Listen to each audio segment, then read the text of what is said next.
खुलुमबाय बे समाव दङ बडलेण्ड इंखं टेलिभिजन स्टुडियो आं खोमथागोरा गयारी दिनैनि गाहाय रादाबफोराव दङ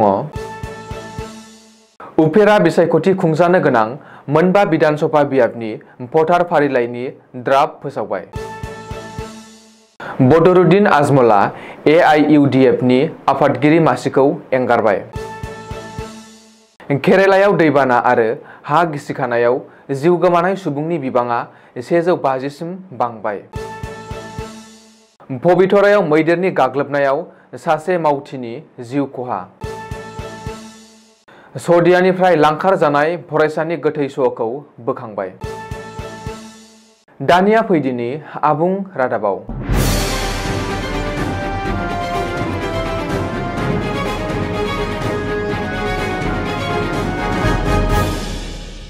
आसामनि मोनबा विधानसभा बियाबनि उफेरा बिसायख'थि खुंनो थाखाय थियारि खालामदों बिसायख'थि आय'गा मोनबा बियाबनि भटार फारिलाइनि ड्राफ्टखौ बिसायख'थि आय'गा मंगलबार खालि फोसावदों बिसायख'थि आय'गा फोसावनाय बादिब्ला 32 नं बङाइगाव विधानसभायाव गासै 1,92,354 सा भटारफोर दङ बेनिनो 89,510 हौवा 92,842 आइजो आरो सानै थामथि आथोननि भटार बङाइगाव बियाबाव गासै 248 भट मिरु दं बेनिनो 56 भट मिरुआ नोगोर ओनसोलाव आरो 190 भट मिरुआ गामि ओनसोलाव 88 नं सामागुरि बियाबाव गासै 1,80,448 सा भटारफोर दं बेनिनो 91,304 आ हौवा 79,133 आ आइजो आरो सा 11 थामथि आथोननि भटार सामागुरियाव गासै 197 भट मिरुफोर दं 11 नं धलाई विधानसभा बियाबाव गासै 1,96,772 भटारफोर दङ बेनिनो 99,431 हौवा 97,340 आइजो आरो सासे थामथि आथोननि भटार दङ धलाई बियाबाव गासै 208 भट मिरुफोर दङ बिहाली विधानसभायाव गासै 1,33,300 भटारफोर दं बेनिनो 65,934 हौवा 66,365 आइजो आरो थामथि थाखोनि सासे भटार दं बिहालीयाव गासै 154 भट मिरुफोर दं नाथाय मंगलबार खालि बिहाली विधानसभा बियाबनि भटार फारिलाइनि ड्राफ्टखौ फोसावाखै ओरैहाय सिडली विधानसभा बियाबनि भटार फारिलाइ ड्राफ्टखौबो माखासे एंगारहायै जाहोननि थाखाय मंगलबार खालि फोसाव हायाखै दिनै फुंनि समावसो चिरां जिल्ला बेंगिरि मावख'आ फोसावदों मख'नो गोनांदि बे मोनबा बियाबनि MLA लोकसभा बिसायख'थियाव MP महरै सायख'ना दिल्लीयाव दैथायहरजानायनि उनाव बे बिफानफोराव उफेरा बिसायख'थि खुंनो गोनां जादों रिपर्ट बायदिब्ला बे मोनबा बियाबाव 2021 मायथाइनि बादि आरो बियाब दाफामफिननायनि सिगांनि भटार फारिलाइखौ लानानै उफेरा बिसायख'थि खुंनाय जागोन बे भटार फारिलाइ ड्राफ्टनि सायाव फैगौ 10 आगस्तसिम दाबि खालामनो आरो अजद होनो हागोन आरो 19 आगस्त खालि थि खालामगोन बिनि उनावसो जोबथा भटार फारिलाइखौ 20 आगस्त खालि फोसावगोन AIUDF नि आफादगिरि मासिखौ एंगारबाय बदरुद्दीन आजमला बारग'लांनाय लोकसभा बिसायख'थियाव जेननायनि बिबान रुजुननानै बदरुद्दीन आजमला AIUDF नि आफादगिरि मासिखौ एंगारदों AIUDF नि आफादगिरि बदरुद्दीन आजमला लोकसभा बिसायख'थियाव कंग्रेसनि बिजाथि रकिबुल हुसेननि आखायाव हादरनि गेजेरावनो बांसिन भटनि फारागथियाव जेनदोंमोन धुबरीनि थामथि खेबनि MP बदरुद्दीन आजमला 10 लाखनिबो बांसिन भटनि फारागथियाव जेननो गोनां जादोंमोन मख'नो गोनांदि बिसायख'थि फिथाइनि उनाव जोबोद गाज्रि जेननायखौ गनायना लाना भट होनाय आरो भट होयि गासै रायजोफोरखौ साबायखर होनानै धुबरीनि गोदान MP रकिबुल हुसेनखौ हामबाय होयो बदरुद्दीन आजमला बबेखानि बिसायख'थियाव जेननायनि सायाव नायबिजिरनो नांगोन खर'आव दैखांना लानाय सुबुंफोरानो मानो एसेबां खम भट होखो बियो नायबिजिरनांगौनि आयदा होननानै आजमला बुंदों इन्डी एलायन्सनि थाखायनो बे खेबनि बिसायख'थियाव जेननांगौ जादों 80% माइनरिटी सुबुंफोरानो एनडि एलायन्सनो भट होदों। देग्लायनि बिसायख'थिया सुनामिमोन। बेयाव रकिबुल हुसेननि जेबो क्रेडिट गैया होननानैबो बदरुद्दीन आजमलआ खौरांगिरिनि सिगाङाव बुंदों। मख'नो गोनांदि बिसायख'थियाव जेननाय लोगो लोगो AIUDFनि दैदेनगिरिफोरखौ सोलायनायनि बाथ्रा फोसावदोंमोन आजमलआ। दोलोनि कमिटिफोरखौबो गोदानै दाफामफिननायनि बाथ्रा बुंदोंमोन आरो AIUDFखौ सिगांनिफ्राय गोख्रोंसिन खालामनानै दिन्थिगोन होननानैबो बुंदोंमोन। नाथाय AIUDFआ गोख्रोंसिन जानायनि सिगांनो बदरुद्दीन आजमलआ दोलोनि आफादगिरि मासिखौ एंगारनानै रायजो राजाफोरखौ सोमोनांहोदों। बेजों लोगोसे दायो AIUDFखौ सोर दैदेनगोन होननानै सोंथि सिखांहोदों। केरेलानि वायनाडआव गिख्रंथाव दैबाना आरो हा गिसिखानायाव जिउ गोमानाय सुबुंनि बिबाङा 150 सिम बांबाय।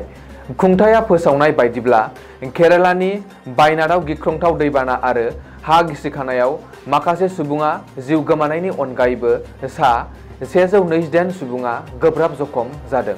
जखम जानाय गासैखौबो वायनाडनि उइम्स देहा फाहामसालियाव फाहामथाय होगासिनो।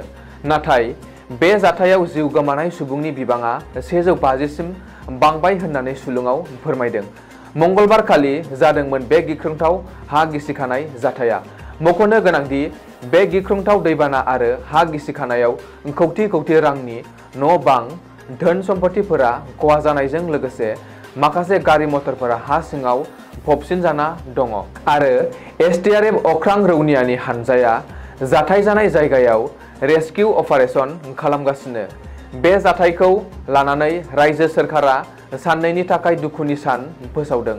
ओरैहाय बे जाथायनि बागै खौरां लानो थांनाय केरेलानि सावस्रि मन्थ्रियाबो जाब्रबथायाव मोगा-मोगि जानायनि खौरां सफैदों। बेबायदि थासारिनि गेजेरावबो वायनाडआव फैबाय थानाय समफोराव अखा हाबाय थागोन होननानै रेड एलार्ट फोसावदों बोथोर बिगियान बिफाना। नाथाय वायनाडआव बेबायदि गिख्रंथाव जाथाय जानाय समावबो वायनाडनि बारग' MP राहुल गान्धी आरो उफेरा बिसायख'थिनि बिसाथि जानो गोनां प्रियंका गान्धीआ वायनाडआव नुजाथि हैयाखै। गाज्रि बोथोरनि थाखाय राहुल आरो प्रियंकाया वायनाडआव थांनो हायाखै। नाथाय राहुल गान्धीआ वायनाडनि जाथायखौ ससियेल मिडियानि गेजेरजों दुखु मोननाय फोरमायदों। मख'नो गोनांदि वायनाडनि दैबाना आरो हा गिसिखानायाव जिउ गोमानाय सुबुंफोरनि नखरनो 2 लाख रां खहा सुफुंनाय एबा अनसुंथाइ फोसावदों गाहाय मन्थ्रि नरेन्द्र मदिआ। मैदेरनि गाग्लोबनायाव सासे मावथिनि जिउ गोमादों। दिनै फुङाव वाइल्ड लाइफ सेंक्सुरियाव जादों बे जाथाया। मिथिनो हानाय बायदिब्ला पबितरायाव बिक्रम मुंनि मैदेरनि गाग्लोबनायाव जिउ गोमानाय मावथिनि मुंखौ हीरा कुमार होननानै सिनायथिनो हादों। हीरा कुमारनि न'आ दरं जिल्लायाव। मैदेरा रागा जोंखांनानै गावनि मावथखौनो हरखाब गाग्लोबनायाव हीरा कुमारा जिउ गोमायो। रिपर्ट बायदिब्ला ओनसोलाव दैबाना लोमसावनायनि थाखाय मा 11 मैदेरफोरखौ मायं हाजोआव दोनहैनाय जादोंमोन। बेनिनो बिक्रम मुंनि मासे मैदेरा दिनै गावनिनो मावथ हीरा कुमारखौ हरखाब गाग्लोबनानै जिउ फोजोबो। बेनि बागै खौरां मोननाय लोगो लोगो हाग्रा बिफाननि मावफारियाफोर आरो पुलिसआ जाथायसालियाव थाङो आरो हीरा कुमारनि गोथै सह'खौ बोखांनानै पस्टमर्टेम आनजाद खालामनो दैथायहरो। तिनिसुकिया जिल्लानि सदियानिफ्राय लांखार जानाय 12 बोसोर बैसोनि फरायसा रहित बाहादुर छेत्रीनि गोथै सह'खौ बोखांबाय।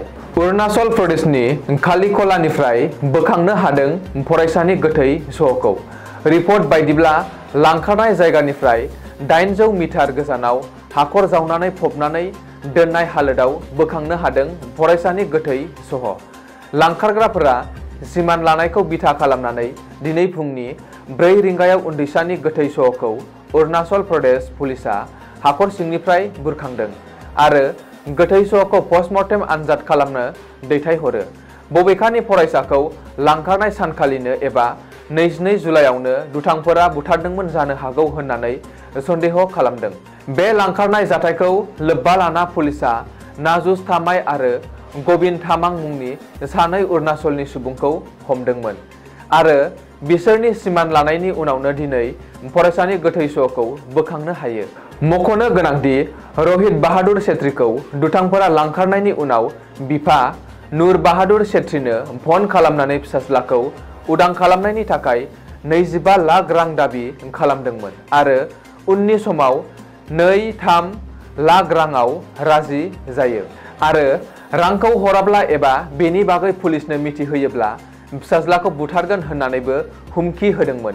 नाथाय 2-3 लाख रांखौबो दिहुननो हायि नुर बाहादुर छेत्रीया पुलिसनि साखाथियाव साफिनो गोनां जायो। बेनि उनावनो दिनै रहित बाहादुर छेत्रीनि गोथै सहखौ बोखांनो हायो। दिनैनि रादाबा एसेनोसै, गोजोन्थों।